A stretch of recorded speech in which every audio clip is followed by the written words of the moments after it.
So NCERT question number 1.12. Two insulated charge conductor sphere A and B have their center separated by a distance of 50 cm. What is the mutual force of electrostatic repulsion if the charge on each is 6.5 into 10 to the power minus 7 coulomb? The radius of A and B are negligible compared to the distance of separation.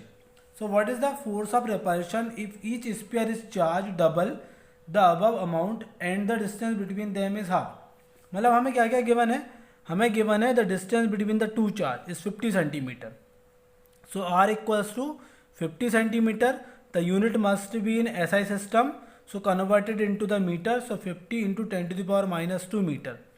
And the magnitude of both the charge are equal. So Q1 equals to Q2 equals to 6.5 into 10 to the power minus 7 coulomb. We have to find the force between them. तो यहाँ पे हमें question में दिया हुआ है the radii of A and B are negligible compare to the distance.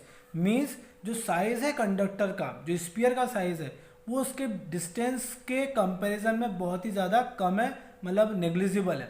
तो हम यहाँ पे कूलम्स लॉ लगा सकते हैं. The force between the two charge particle F equals to 1/4πε0 Q1 Q2 upon R square, and just solve it. The value of 1/4πε0 is 9 into 10 to the power 9. The value of Q1 is 6.5 into 10 to the power minus 7, and the value of Q2 is 6.5 into 10 to the power minus 7, and the distance between them is 50 into 10 to the power minus 2 square. To solve, and answer is 1.52 into 10 to the power minus 2 Newton. This is the force between the two charge. Force between the two charge. ठीक है. अब यहाँ पर एक question ये है कि what is the force of repulsion if each sphere is charge double. यदि दोनों स्फीयर्स पर चार्ज कितना हो जाता है, डबल हो जाता है, और उसकी डिस्टेंस कितनी हो जाती है, हाफ हो जाती है. ठीक है. तो इसको करने के कई तरीके हो सकते हैं. मैं तुम्हें आप लोगों को बिल्कुल सिंपल तरीका बताता हूँ. क्या करना है हमें, जैसे कि मान लीजिए हमारे पास जो फॉर्मूला है 1/4πε0, उन्होंने बोला चार्ज डबल हो गए. जैसे मान लीजिए पहले Q चार्ज था, तो अब क्या हो गया 2Q. तो यहाँ पर हम Q1 Q2 की जगह पे क्या लिखेंगे 2Q, और Q2 की जगह क्या लिखेंगे अगेन 2Q. तो हमने क्या किया, चार्ज यहाँ पे हम क्या कर लिए double, and distance is half. तो डिस्टेंस हाफ मतलब R/2. डिस्टेंस हमने कितनी कर दी, R/2 का होल स्क्वायर. ये एज इट इज कर दिया हमने, चार्ज को डबल कर दिया और डिस्टेंस डबल कर दी. अब यदि मैं इसको सॉल्व करता हूँ तो क्या आने वाला है, ये 2 into 2 4, और ये 2 का स्क्वायर भी क्या होगा 4 होगा, और ये जाएगा ऊपर. तो यहाँ पे आएगा 16. अच्छा, यहाँ पे 2Q1 और 2Q2 भी मान लेते हैं हम. तो 16 into 4πε0 Q1 Q2 upon R square. ये समझ में आया. 2 into 2 4, और 2 का स्क्वायर भी 4, तो ये ऊपर जाएगा, तो 4 into 4 16. अब ये वैल्यू हमने ऑलरेडी कैलकुलेट की हुई है 1.5 into 10 to the power minus 2. तो यहाँ पे वैल्यू पुट कर देते हैं 16 into 1.52 into 10 to the power minus 2 Newton, and answer is 0.243 Newton.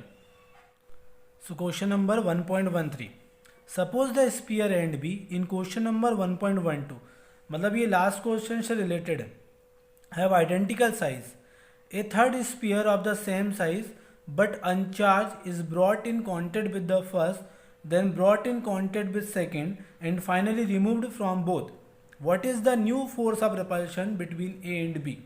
मतलब जो लास्ट क्वेश्चन में हमें क्या क्या चीज़ गिवन थी वो हम देख लेते हैं. लास्ट क्वेश्चन में दिया था two equal charges. Suppose Q1, the magnitude of both the charge are same. So Q1 equals to Q2 equals to 6.5 into 10 to the power minus 7 coulomb, and the distance between them is 50 centimeter,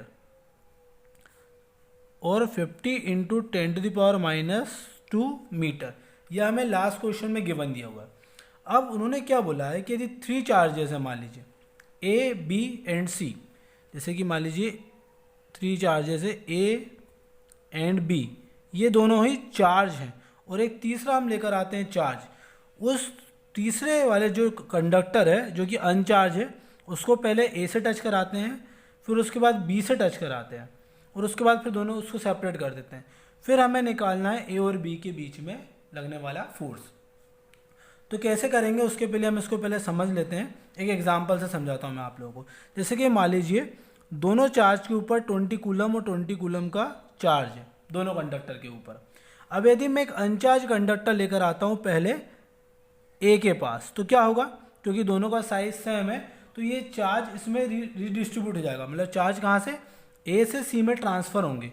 तो कितने charge transfer होंगे, इस तरीके से charge transfer होंगे कि दोनों ऊपर सेम चार्ज आए। ठीक है, तो इसका मतलब क्या हुआ कि इसमें से 10 कूलम चार्ज किस में चला जाएगा, सी पर। तो ए पर कितना चार्ज बचेगा, 10 कूलम। मतलब ए पर चार्ज कितना जाएगा, 20 कूलम से 10 कूलम, और सी पर कितना जाएगा, 10 कूलम। अब जब ये 10 कूलम का चार्ज बी पे जाएगा, मतलब बी के साथ कांटेक्ट में लेंगे सी। अभी सी के पास यहाँ पे कोई भी चार्ज नहीं था, अब कितना हो गया, 10 कूलम। अब इनमें वापस इक्वली डिस्ट्रीब्यूट होगा, तो टोटल चार्ज कितना हो गया, 30। तो 30 का हाफ करेंगे तो कितना होगा, 15। तो इसका मतलब बी के ऊपर कितना चार्ज होगा, 15 कूलम, और 10 के ऊपर भी कितना चार्ज हो जाएगा, 15 कूलम। ये इस एग्जाम्पल से हम इसको काफ़ी अच्छे तरीके से समझ सकते हैं।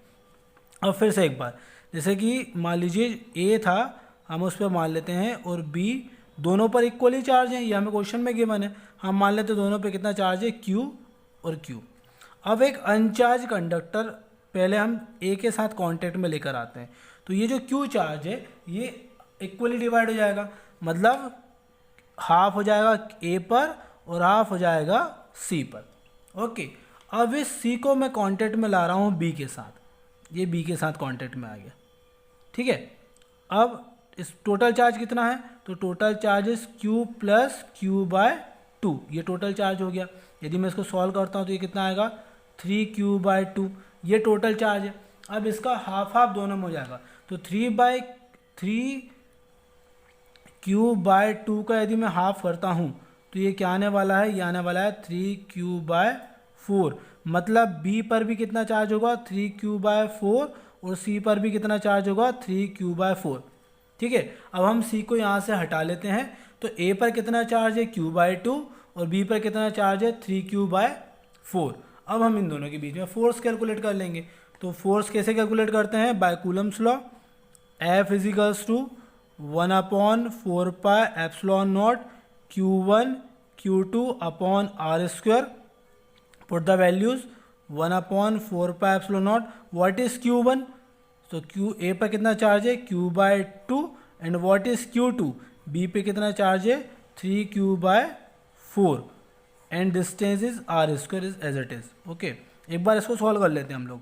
सो 1/4 pi epsilon naught as it is, Q into Q square, 3 as it is, 3Q square, and 4 2 जा 8 R स्क्वायर।